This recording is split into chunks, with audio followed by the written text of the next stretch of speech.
Call her relative, उनके रिश्तेदार हैं कौन? क्या क्या किस चीज़ का ट्रीटमेंट? यू स्टे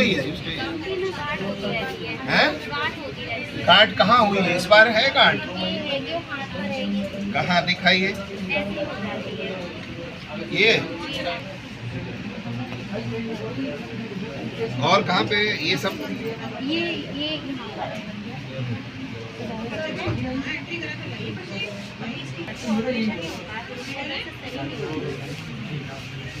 चलो बताओ कोशिश से।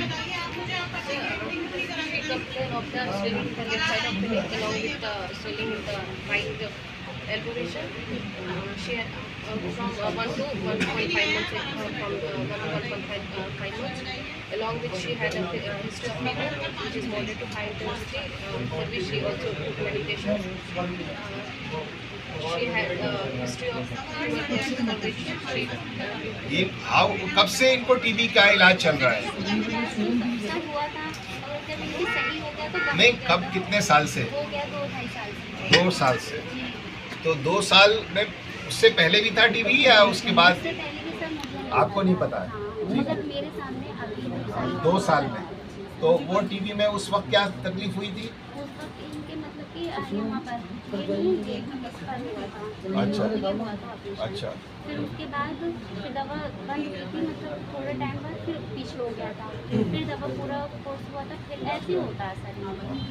So this is an unusual presentation of tuberculosis, because generally tuberculosis will have typical presentations like cough with expectoration with hemoptysis, or lymphadenopathy, or sinus formation. But sinus formation is also confined to the neck and axilla. But in this patient, it is a variant. She is having some healed lesion over the cheek above that, and then also in other parts of the hand and forearm. और भी इसके अलावा कहीं पे हुआ है? And the back. देखें, पीछे बैठ जाइए, पैर ऊपर करके, पैर ऊपर कर लीजिए, पैर नहीं,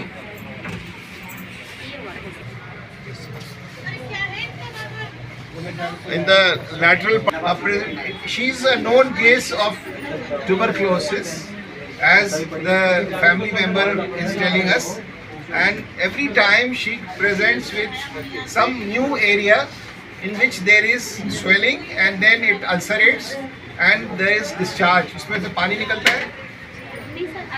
नहीं, जब निकल, और then it starts discharging, and then it doesn't heal, and finally some form of surgical intervention is required, after which the lesion becomes better, and on top of that the patient has to take anti-tubercular treatment.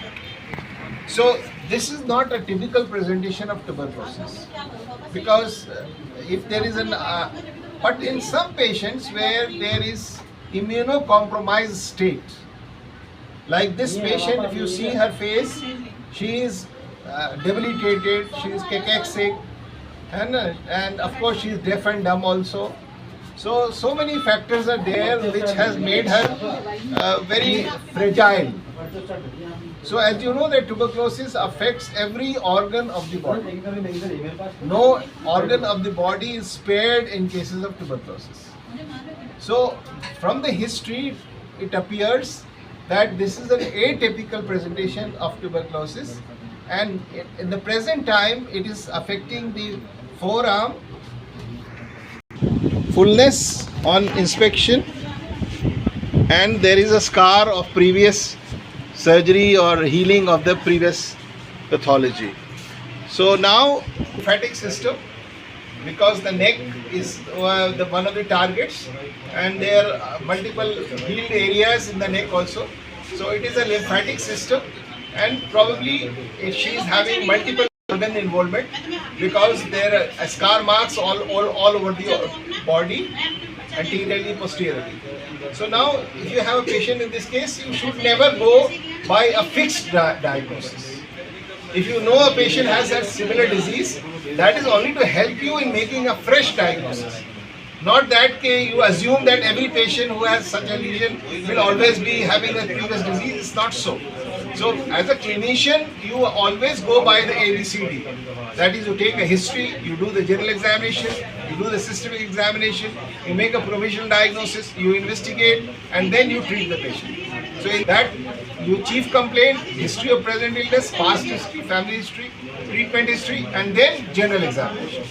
So in general examination, as you can see from the very appearance of the patient, she is thin-built, cachectic, she is unable to speak, and she has multiple areas of scarring all over the body, and her weight also is not to her optimum weight at this age and height. So we will take her weight also after we complete this. Then pulse, blood pressure, temperature, respiratory rate. So that is mandatory for all patients. We will, since there is shortage of time, we will not go into the details, but that we have to do. Then the head to toe examination. Always in every patient, you start with the icterus. The front, she has all the bones are appearing. Even the buccal fat is not there. So she is completely cachectic. So that is one of the observation, and she has got ulcer here, small, and dant mukh kholi a, and she is having teeth which are carious, and then niche gardan jhukaiye, and there is a scar on the side which is of the previous, and it is also fixed to the bone. That scar is fixed to the bone. Then submental, submandibular, preauricular, postauricular, occipital, submental, submandibular, preauricular, postauricular, occipital. So transverse chain is not involved. Then we will see the vertical chain. Yes. Multiple lymph nodes are palpable, not in jugulo-digastric but in jugulo-omohyoid, and in the posterior triangle there are multiple firm to hard lymph nodes are palpable. It's extending up to some supraclavicular lymph nodes also, mainly posterior triangle and jugulo-digastric. And this side, whether you will like to see, इसको उतार दीजिए ना, button हाथ निकालिए, हाथ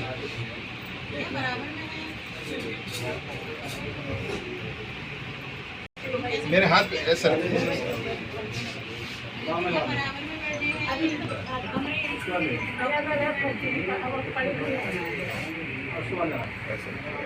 सीधे.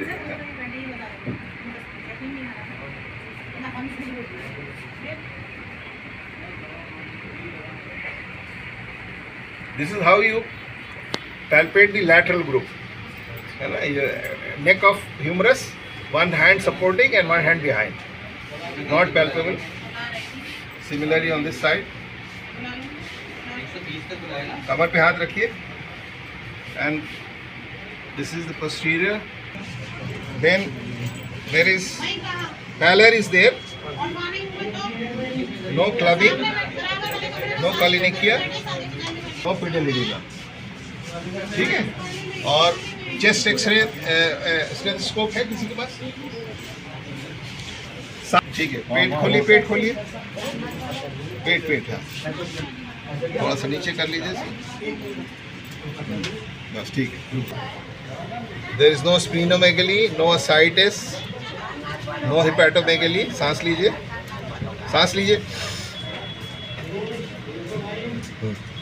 Now we will auscultate and see.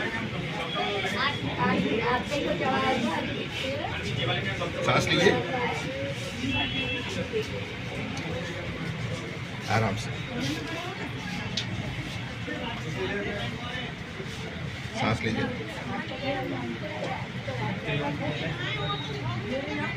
So normal vesicular breathing, no rhonchi, no Krebs. The findings from the history, there is a previous history of tuberculosis. She is a known case of tuberculosis with history of multiple lesions all over the body, especially in the neck and face. And she is having loss of weight. She's got loss of appetite, but she has no history of evening rise of temperature. Then she is cachectic, and mainly the right side and the left side of the jugulo-omohyoid and supraclavicular lymph nodes are enlarged. Axillary lymph nodes are not significant, and there is only pallor.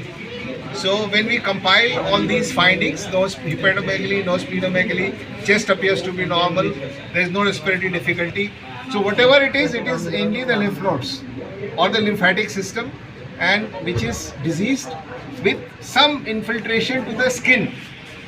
Different parts of the body, they are having some involvement of the skin also because of the lesions which are there deep to the skin. So now this type of patient will have history is very suggestive of tuberculosis. So what are the possibilities? One of the possibilities is that it could be again a case of neoplastic disorder. So what kind of neoplastic disorder? When the multiple lymph nodes are enlarged, then you again have to think of hemoproliferative disorders. Chronic myeloid leukemia, chronic lymphatic leukemia, or different types of leukemias. Then you can think of neoplastic disorders with metastasis. Primary in the GI tract, primary in the colon, primary in the kidneys. So that is all again a possibility, but in that case, the left supraclavicular would be significantly enlarged compared to the right side. In this case, it is the right side is more involved compared to the left side. So that is because of the lymphatic spread. So that is GI disorders, and she has no complaints regarding the GI tract. So that is again ruled out. So finally, chest is also normal, but when we examine, she has only 2 groups of lymph nodes in the neck and loss of weight, loss of appetite with multiple healed lesions.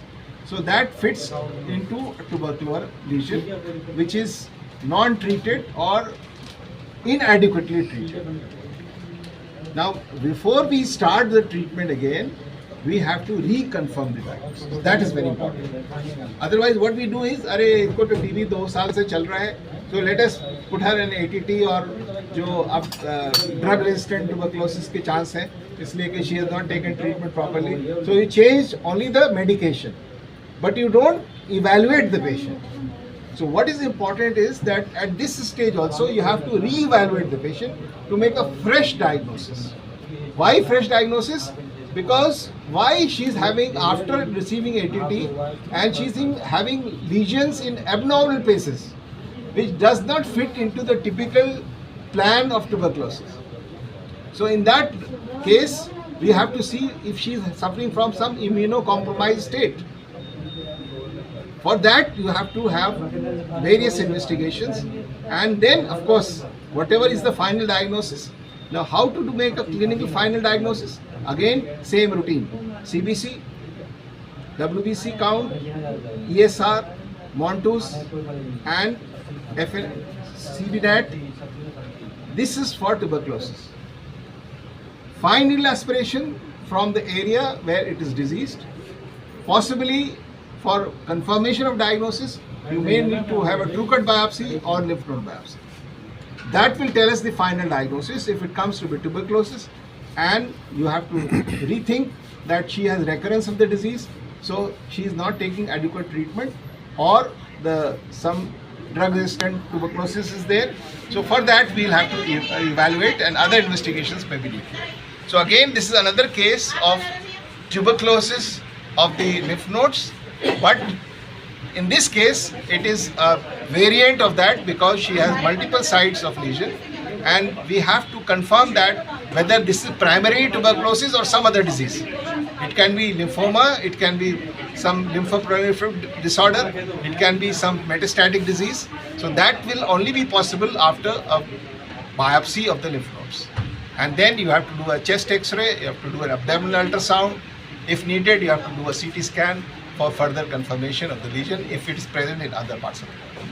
And if it is tuberculosis, and now it is probably drug-resistant tuberculosis, you have to start a regimen which is conducive to that particular drug which is sensitive to. Okay?